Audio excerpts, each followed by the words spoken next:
Olá amigos, eu sou André Basso, estou aqui novamente com vocês com o quinto evangelho, a mensagem do Cristo segundo Tomé. Tradução e notas de Huberto Roden, Fundação Alvorada, a partir da página 67, no item 32. Jesus disse: uma cidade situada num monte e fortificada não pode cair, nem pode permanecer oculta. Prossegue professor Roden. Esse símbolo material referente à inexpugnabilidade de uma cidade situada no alto de um monte deve ser entendido nas condições dos tempos antigos, quando não havia ainda bombardeios aéreos. Além de ser inexpugnável, uma cidade construída no cume de um monte, ela é visível de todos os lados a grande distância. O simbolizado espiritual desse símbolo material é o caráter do homem que atingiu o cume da sua natureza e lá edificou a sua fortaleza sobre o seu eu divino, inexpugnável pelas hostes do seu ego humano ou de outras potências inferiores. As potências do inferno jamais prevalecerão contra esse homem. Esse homem também não pode permanecer oculto por muito tempo. Ele é como uma luz no alto do candelabro, que ilumina todos os que entram em sua casa, que dele se aproximam. Esta notoriedade do homem espiritual nada tem que ver com vaidades de publicidade que caracterizam o homem profano. As palavras tantas vezes repetidas por Jesus, aspas, nada é oculto que não seja manifesto, fechar aspas, se referem ao íntimo caráter das leis cósmicas que, cedo ou tarde, fazem conhecidas as coisas mais espirituais.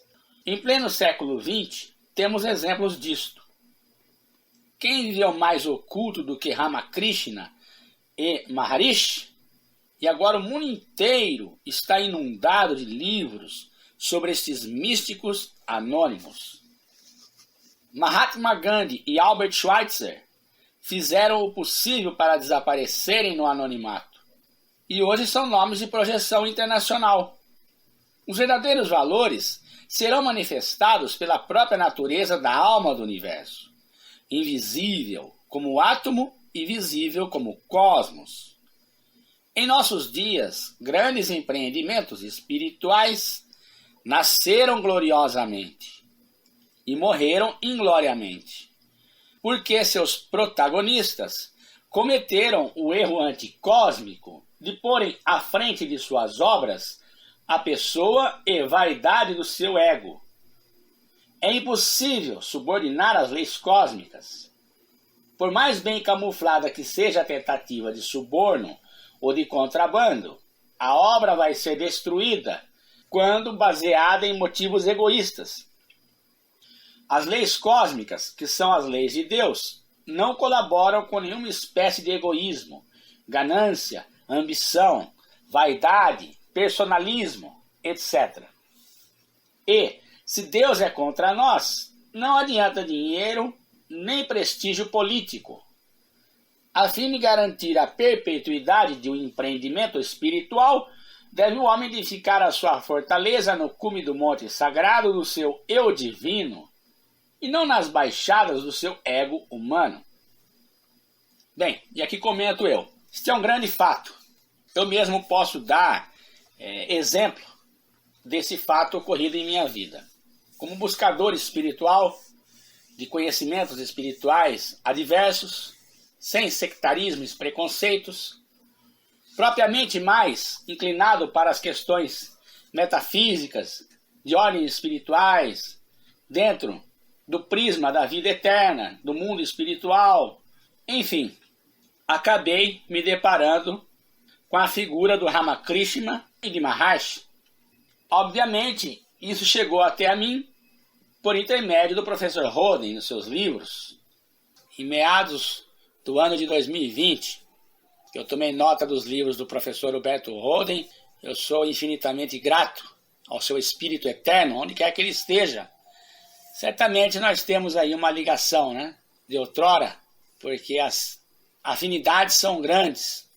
Gosto muito, me identifiquei muito com os escritos do professor Huberto Roden. Tem muitos amigos, né, que compartilham livros, conhecimentos, e assim vai aprimorando cada vez mais o conhecimento. Isso é muito importante. Assim como encontrei também Jiddu Krishnamurti e outros demais grandes expoentes da cristicidade cósmica.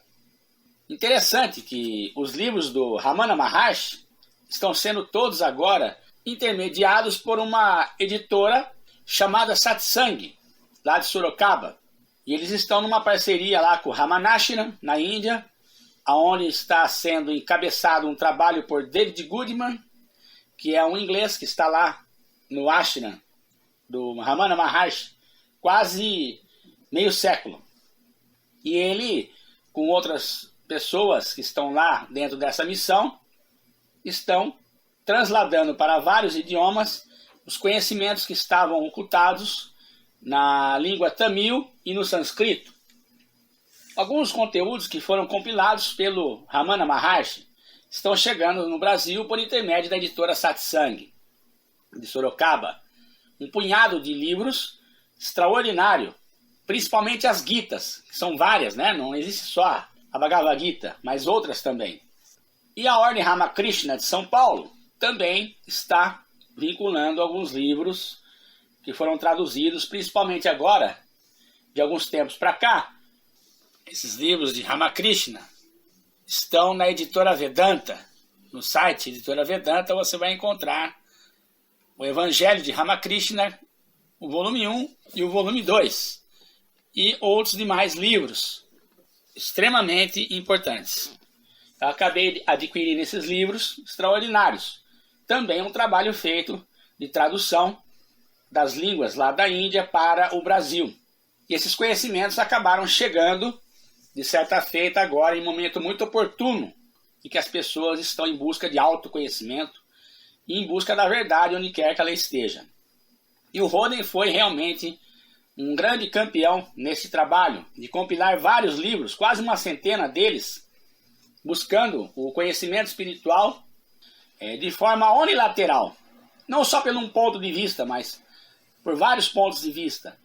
O Roden tem citado Einstein, Gandhi, Lao Tse, Ramakrishna, Arnold Toynbee, esse grande historiador intuitivo inglês, Erich Fromm, Ramana Maharshi, Joel Goldsmith e outros demais grandes expoentes. O próprio Cristo, né? Dando primazia ao próprio Cristo cósmico, não numa visão ortodoxa, organizacional, mas sim livre, solta, intuitiva, mostrando o Cristo cósmico na sua essência real. Então nós vemos que a verdade ela realmente chega no momento oportuno àqueles que estão buscando, quer queira onde estejam. O próprio Cristo disse, buscai e achareis. Então, todo aquele que busca, encontra. E a verdade é uma terra sem caminhos, como disse o próprio Jiddu Krishnamurti.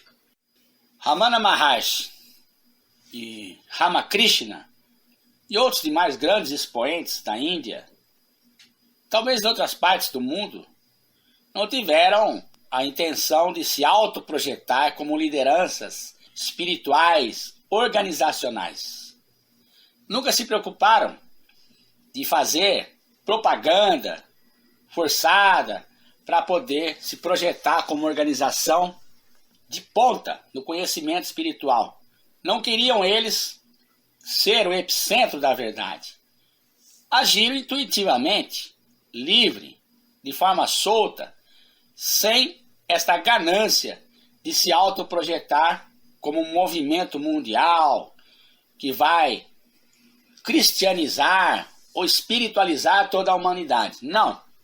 Esses grandes expoentes, principalmente Krishnamurti, Ramana Maharshi, o próprio Gandhi, o próprio Ramakrishna, Vivekananda, Yogananda, se bem que, após o falecimento desses, alguns instituíram aí algumas organizações de porte pequeno que estão fazendo com que as pessoas possam também ter acesso de forma física para estudo, pesquisa.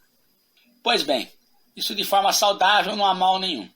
Mas nós vemos que realmente o próprio Ramana Maharshi ficou lá no pé da montanha em Arunachala, quietinho, fazendo seus trabalhos, até como um pedreiro, como ajudante de cozinha, preparando os alimentos, cuidando dos animais, fazendo a sua caminhada diária, subindo a montanha, descendo a montanha. Estava lá esse homem no anonimato profundo, e um grande buscador de espiritualidade, Paul Bruton, um jornalista inglês, sedento por conhecimento espiritual, queria achar um guru, não uma liderança espiritual forte, não organizacional, mas como pessoa unitária.